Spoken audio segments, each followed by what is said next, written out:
حضرت زید بن اسلم فرماتے ہیں کہ ایک بار ہم امیر المومنین کے ساتھ نکلے اور ہم اس قدر آگے نکل گئے کہ رات آ گئی۔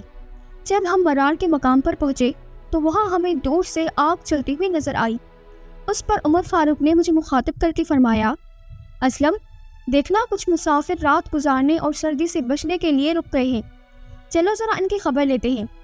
چنانچہ ہم لوگ آگے بڑھ گئے اور جہاں آگ روشن تھی اس سے بالکل قریب ہوئے تو ہم نے دیکھا کہ ایک عورت بیٹھی ہے، اس کے چند چھوٹے چھوٹے بچے ہیں، اور حالت یہ ہے کہ بچے ایک دیگچی کے ارد گرد جو آگ پر چڑھی ہوئی تھی ہنگامہ برپا کیے ہوئے تھے۔ یہ صورتحال دیکھتے ہوئے حضرت عمر فاروق آگے بڑھے اور ان لوگوں کو مخاطب کر کے فرمایا، روشنی والو تم پر سلام ہو۔ اس عورت نے جواب دیا، تم پر بھی سلام ہو۔ عمر فاروق نے پوچھا، میں قریب آ سکتا ہوں؟ عورت بولی، اگر کوئی نیک مقصد ہے تو ہاں، ورنہ ہمیں ہمارے حال پر چھوڑ دو۔ اس پر عمر فاروق نے فرمایا، تمہیں کیا ہو گیا ہے کہ اس وقت تم اس بیابان میں ہو؟ جواب میں عورت کہنے لگی، ایک تو رات اور پھر سردی، اس وقت ہم جاتے بھی کہاں؟ عمر فاروق نے پوچھا، یہ بچے کیوں شور کر رہے ہیں؟ عورت کہنے لگی، بھوک کے سبب ایسا کر رہے ہیں۔ عمر فاروق نے پھر پوچھا، اس دیگچی میں کیا پکایا ہے؟ عورت دکھی ہو گئی اور کہنے لگی، کچھ بھی نہیں، یہ تو ایک بہانہ ہے کہ بچے سو جائیں، ورنہ دیگچی میں کیا رکھا ہے؟ ہمارے اور عمر کے درمیان میں اللہ ہے۔ یہ الفاظ سن کر عمر فاروق نے فرمایا، اللہ تم پر رحم کرے، یہ تو سوچو کہ عمر کو کیا معلوم کہ تم کس حال میں ہو۔ عورت جھٹ سے کہنے لگی، عمر ہماری ولایت اور سرداری قبول کرتا ہے تو ہم سے غافل کیسے ہو جاتا ہے؟ حضرت عمر فاروق متاثر ہوئے اور اپنے ساتھی سے کہنے لگے، چلو میرے ساتھ۔ سو آپ اپنے ساتھی کے ساتھ واپس ہوئے اور آٹے کے سرکاری گودام میں پہنچے تو وہاں آپ نے آٹے کا ایک بورا لیا اور ایک برتن میں روغن ڈلوایا، اور پھر مجھے حکم دیا کہ یہ دونوں چیزیں میری پیٹھ پر رکھ دو۔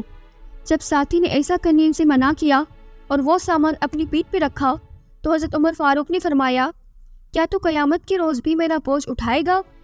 پھر امیر المومنین نے سارا سامان خود ہی اٹھایا۔ میں ان کے آگے آگے تھا، اس جگہ پہنچ گئی۔ پھر حضرت عمر فاروق نے سارا سامان اس عورت کو دے دیا۔ اس کے بعد آٹے کی کچھ مقدار لے کر حضرت عمر فاروق نے روٹیاں اور شوربہ بنایا، پھر برتن میں نکال کر عورت کو دیا کہ وہ بچوں کو کھلائے۔ عورت بچوں کو کھلاتی رہی اور امیر المومنین اس سے تعاون کرتے رہے۔ بچے بھوکے تھے، انہوں نے پیٹ بھر کر کھانا کھایا۔ پھر امیر المومنین اٹھ کر کھڑے ہوئے۔ ان کو اٹھتے ہوئے دیکھ کر عورت عمر فاروق کو مخاطب کر کے کہنے لگی، اللہ تمہیں جزائے خیر دے، مسلمانوں کا امیر المومنین تو تم کو ہونا چاہیے تھا۔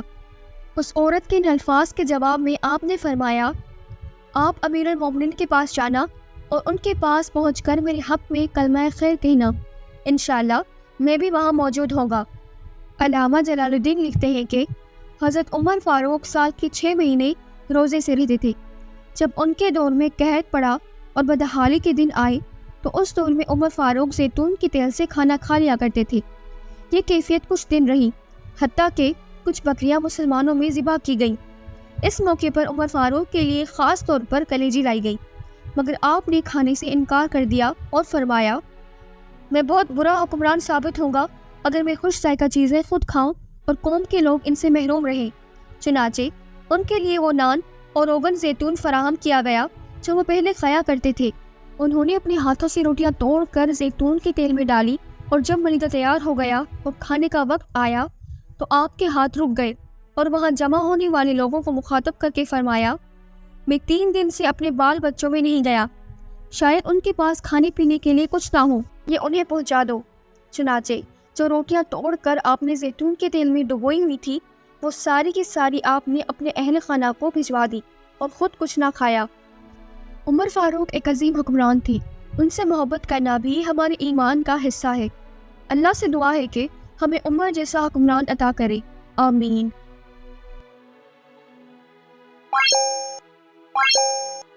What?